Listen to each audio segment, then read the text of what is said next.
হেমা, দেখো না, এই চাঁদনি রাতে এত জোরে বৃষ্টি হচ্ছে, মনে হচ্ছে কোথাও খুব খারাপ কিছু ঘটছে। আর দেখো, আকাশে শত শত কাক একসাথে ঘুরে বেড়াচ্ছে।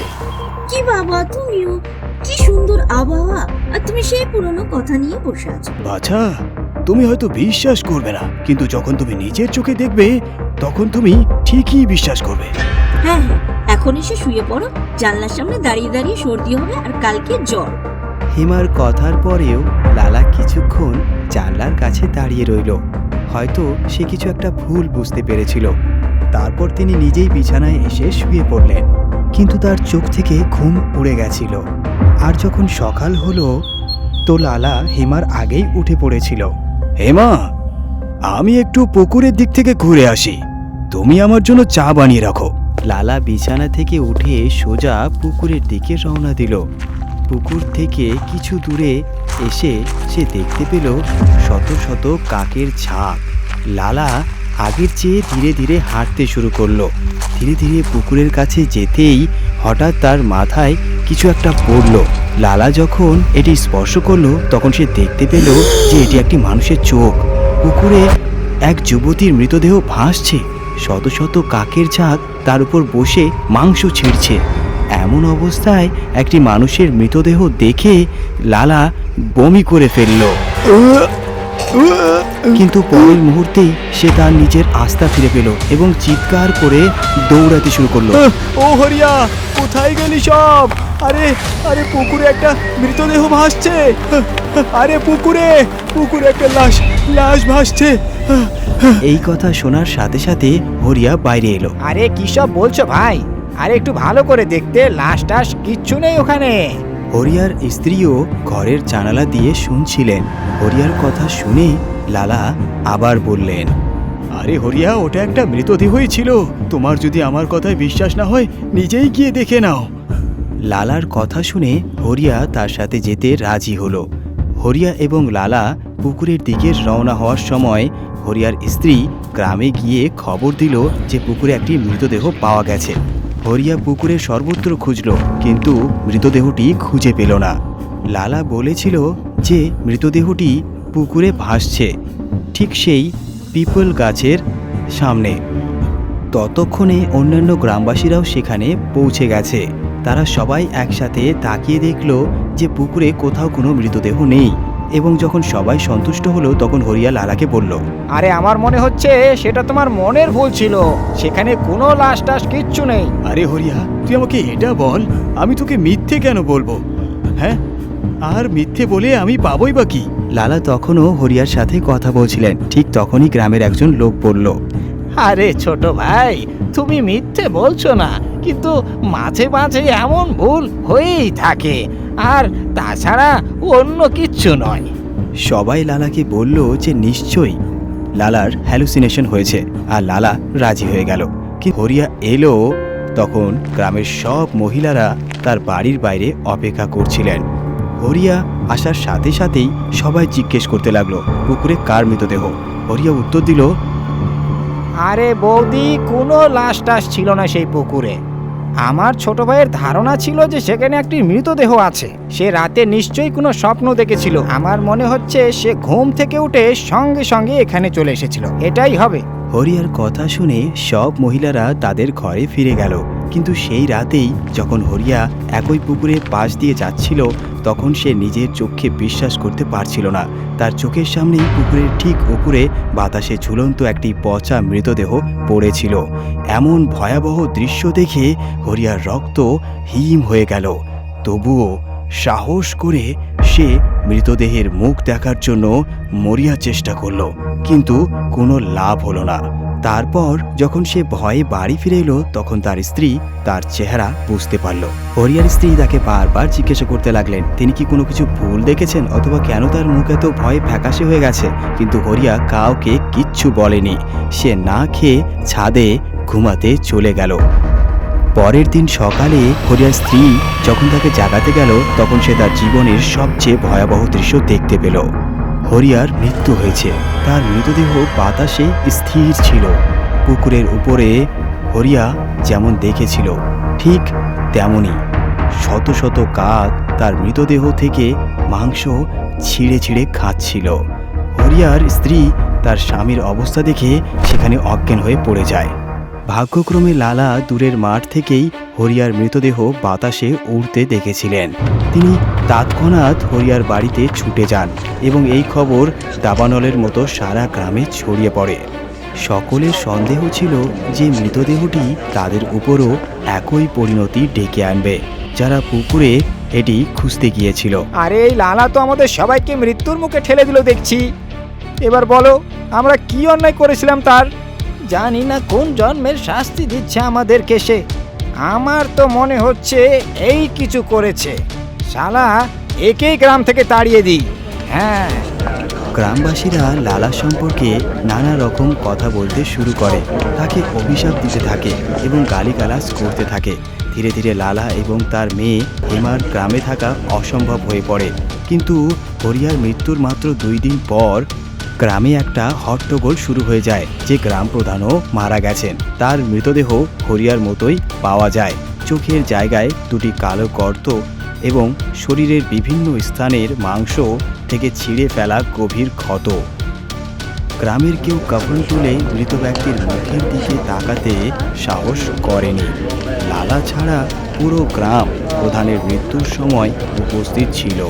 এতে সকলেই নিশ্চিত হয়ে যায় যে এই সমস্ত মৃত্যুর পিছনে একমাত্র লালাই রয়েছে। দেখো, আমি বলছি এই সব কিছু এই লালাই করেছে। শালাকে জীবিত ছেড়ে অনেক ভুল করে ফেলেছি। আরে না না, ভুল না। আরে ভুলটাকে শুধরেও তো নেওয়া যায়। এই সব কথাবার্তার পর গ্রামবাসীরা চুপ করে গেল। তারপর রাত নামতেই প্রতিটি ঘর থেকে একজন করে লোক বেরিয়ে এলো। ধীরে ধীরে পুরো জনতা লালার বাড়ির দিকে এগিয়ে যেতে লাগলো। কেউ লাঠি হাতে, কেউ কেরোসিন বহন করছিল। সবাই লালার বাড়িতে পৌঁছানোর সাথে সাথেই তারা বাইরে থেকে দরজা বন্ধ করে পুরো বাড়িতে আগুন ধরিয়ে দিল। তারপর তারা সবাই নিজের নিজের বাড়িতে ফিরে গেল। কিন্তু সকাল হলে পুরো গ্রাম শোকে ছেয়ে গেল।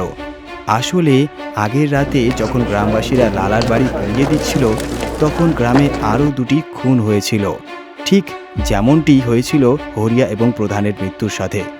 গ্রামের কেউ জানতো না পরবর্তীতে কি করতে হবে। না জানি এই গ্রামে কার ছায়া পড়েছে, কেই বা আছে এর পিছনে। এই গ্রাম লোকের কি বা এমন ক্ষতি করেছে? আমাদের সমস্ত পৈতৃক সম্পত্তিও এখানেই রয়েছে। এগুলো ছেড়েই বা আমরা আর কোথায় যাব? গ্রামের এক ব্যক্তি কাঁদতে কাঁদতে সবাইকে খবর দিচ্ছিলেন। সারা গ্রামে একটি আতঙ্ক ছড়িয়ে পড়েছিল। ভয় এতটাই বেড়ে গিয়েছিল যে দিনের বেলাও কেউ ঘর থেকে বেরোতো না। লোকেরা তাদের সম্মানও বন্ধ করে দিত। তারা বিভিন্ন ধরনের মালা, শ্মশানের বই, কালো ঘোড়ার জুতো, কে জানে আর কি কি দরজায় ঝুলিয়ে নিজেরাই পড়তে শুরু করত। কিন্তু এইসব কিছুই কাজে আসেনি, কারণ গ্রামের প্রধানের মৃত্যুর মাত্র 2 দিন কেটে গেছে এবং গ্রামের আরও 2টি মৃত্যু হয়েছে। গত সপ্তাহে 6 জন মারা গিয়েছিল। এই মৃত্যুর কারণ কেউ জানতো না। এখন সবার ভয় চরমে পৌঁছেছে। সবাই সব কিছু ছেড়ে চলে যাওয়ার সিদ্ধান্ত নিয়েছে। এই চিন্তা মাথায় রেখে সমস্ত গ্রামবাসী চলে যেতে শুরু করে। কিন্তু সবাই যখন জড়ো হয়েছিল, তখন তারা লালাকে এগিয়ে আসতে দেখল। গ্রামবাসীরা গ্রাম ছেড়ে যেতে চাইছিলেন, কিন্তু লালা তাদেরকে আটকানোর জন্য কিছু বললেন। আরে আমি কোনো ভূত নই, আর আমি কোনো হত্যাও করিনি। আর আজকে যে আমি বেঁচে আছি সব কিছু এই হরিয়ার স্ত্রীর জন্য, যে আমাকে তোমাদের মন্তব্যের কথা আগেই জানিয়ে দিয়েছিল। কিন্তু আজ আমি এখানে খালি হাত আসিনি, এই বিপদের মোক্ষম ঔষধ নিয়ে এসেছি। লালার কথা শুনে সবার কান খাড়া হয়ে গেল। কিন্তু লালা আর কিছু বলার আগেই লোকেরা লক্ষ্য করল একজন আঘরী পিছন থেকে তার দিকে এগিয়ে আসছে। ইনি আঘরী নন্দ। ইনি আমাদেরকে বলবেন যে আমরা কোন অভিশাপে ভুগছি। লালা আঘরীকে অনুসরণ করে গ্রামবাসীকে কিছু বলল, কিন্তু গ্রামবাসীরা তাকে দেখে ভয় পেল। এদিকে আঘরী গ্রামবাসীদের দিকে মনোযোগ সহকারে তাকিয়েছিল। তারপর হঠাৎ সে চিৎকার করে উঠল, মরবে, তোমরা সবাই মরবে। তোমরা ওই চিত্রাক্ষীকে ওখানে মরার জন্য ছেড়ে দিয়েছিলে। চিত্রাক্ষী? আরে এই চিত্রাক্ষীটা আবার কে? গ্রামের একটি লোক আঘরিকে জিজ্ঞেস করলো, এই চিত্রাক্ষী কে? সে অনেক রেগে আছে, অনেক রেগে আছে। তোমাদের কি মনে হয় তোমরা এই গ্রাম ছেড়ে চলে গেলে ও তোমাদেরকে ছেড়ে দেবে? না, তোমরা দুনিয়ার যে কোনো প্রান্তে চলে যাও না কেন, ও তোমাদের জীবিত ছাড়বে না। কিন্তু আঘরি বাবা, আমরা তো কাউকে মারিনি। মারনি তো কি হয়েছে, কিন্তু তার সাহায্য তো করনি। তারই শক্তি এই পুরো গ্রামকে অভিশপ্ত করেছে, যার কোনো চিকিৎসা নেই। তোমাদের কাছে মরা ছাড়া আর কোনো উপায় নেই। আঘরিনন্দ যখন গ্রামবাসীদের কাছে এই কথা বললেন তখন পুরো গ্রাম কান্নায় ভেঙে পড়ল। তারপর লালা আঘরিকে বললেন, যদি আমাদের সবাইকে এইভাবেই মরতে হবে, তাহলে আপনাকে পাগলের মতো খুঁজে আনার দরকারই বা কি ছিল? লালার কথা শুনে আঘরির খারাপ লাগলো। কিন্তু তুই বুঝতে পারছিস না লালা, শুধু আর মাত্র একটি মৃত্যু, তারপর সে তার শরীর ফিরে পাবে। একবার সে শরীর ফিরিয়ে পেলে তাকে আর কেউ আটকাতে পারবে না, আমিও না। কিন্তু এখন আর একটাই মৃত্যু বাকি আঘরি বাবা, ততক্ষণ পর্যন্ত তো আমাদের সাহায্য করুন। লালার কথা শুনে এবং গ্রামবাসীদের কাঁদতে দেখে আঘরিনন্দ সকলকে সাহায্য করতে রাজি হন। সন্ধ্যা এখন রাতের অন্ধকারে পরিণত হচ্ছে। আঘরিনন্দ পুকুরের কাছে একটি খালি মাঠে সমস্ত গ্রামবাসীকে জড়ো করলেন এবং শ্মশানে ছাই দিয়ে একটি বড় বৃত্ত তৈরি করে সকলকে বললেন, শোনো, যাই ঘটে যাক না কেন, তোমাদের কেউই এই বৃত্ত থেকে বাইরে বেরিয়ে আসবে না। তোমাদের মধ্যে যদি কেউ এই বৃত্ত ভেঙে ফেলে তাহলে তোমরা সবাই মারা যাবে। সবাই মনোযোগ সহকারে আঘরির কথা শুনছিলেন। গ্রামবাসীরা সবাই ভীত সশস্ত্র হয়ে একটি বৃত্তে বসেছিলেন আর গ্রামবাসীদের মাঝখানে আঘরিনন্দ যজ্ঞ শুরু করেছিলেন।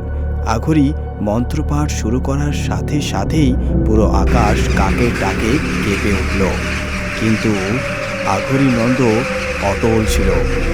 তার মন্ত্রের প্রতিধ্বনি সারা আকাশে প্রতিধ্বনিত হলো। তারপর হঠাৎ সমস্ত গ্রামবাসী তাদের নিঃশ্বাস আটকে ফেলল যখন তারা পুকুর থেকে মৃতদেহটি বেরিয়ে আসতে দেখল। কেন সাহায্য করছিস তুই এদের? যখন এরা আমাকে মরার জন্য ছেড়ে দিয়েছিল সেই রাতে আমি সাহায্যের জন্য এদের কাছে কত ডেকেছি, কিন্তু একজনও আমার সাহায্যে আসে। চিত্রাক্ষী, আমি কাউকে জ্যান্ত ছাড়ব না, কাউকে না। চিত্রাক্ষী এই কথা বলল আর আকাশে উড়ন্ত সব কাক একে একে গ্রামবাসীদের আক্রমণ করতে লাগলো। বৃত্তের ভিতরে বিশৃঙ্খলা দেখা দিল, কিন্তু কেউ এখনো বৃত্ত থেকে বের হয়নি। এটা তাদের দোষ নয়, সেই রাতে ভাগ্য এটাই লিখে রেখেছিল, বৃষ্টি আর প্রবল বাতাস। তোমার আওয়াজ আমাদের কারোর কানে পৌঁছায়নি। লালা সাহস করে চিত্রাক্ষীকে সেটা বলেছিল। চিত্রাক্ষী রাগে কিছু মন্ত্র উচ্চারণ করতে করতে আকাশে উড়ন্ত কাকগুলোকে বৃত্তের উপর পড়তে শুরু করলো, যার ফলে বৃত্তটি ধীরে ধীরে অদৃশ্য হয়ে যায়। তুমি কি ভেবেছিলে 7টি দেহকে উৎসর্গ করে তুমি একটি মানব দেহ আবার পুনরায় ফিরে পাবে? এটা সম্পূর্ণ প্রকৃতির বিরুদ্ধে। এই পৃথিবীতে যে জন্ম নিয়েছে, এই পৃথিবী ছেড়ে চলে যাওয়াটাই তার নিয়তি। আর এটাকে তুমি তো কি স্বয়ং ভগবানও বদলাতে পারবেন না। আঘরি এই কথা বলে নিজের কবজি আগুনে ছিঁড়ে বলিদান করলেন। যজ্ঞের আগুনে আকাশে উড়ন্ত সমস্ত কাক বাতাসে জ্বলে উঠল। জ্বলন্ত কাকের ডাকে আকাশ প্রতিধ্বনিত হলো। এত উজ্জ্বল ছিল যে মনে হচ্ছিল যেন দিন ইতিমধ্যেই ফুটে উঠেছে। কিন্তু লালা ভুল করে ফেলল। অজান্তেই লালার একটি পা শ্মশানের ছায়ের বৃত্তের বাইরে চলে গেল। চিত্রাক্ষী এটি লক্ষ্য করার সাথে সাথেই তিনি লালার পা ধরে তাকে বৃত্ত থেকে বের করে আনলেন। লালা এখন চিত্রাক্ষীর নিয়ন্ত্রণে। এই যুদ্ধে সবাই হেরে গেছে। সবাই জানত যে লালা হলেন সপ্তম যজ্ঞ, যার মৃত্যু চিত্রাক্ষীকে দেবে নতুন দেহ এবং কেউই এখান থেকে আর ফিরে যাবে না। শেষে তুমি তোমার ইচ্ছে পূরণ করবেই দেখছি। যাক, যাও, নিয়ে যাও আরেকটি দেহ, কিন্তু এই অবশিষ্টদের প্রতি একটু করুণা করো। এই বেচারাগুলো তোমার কি ক্ষতি করেছে?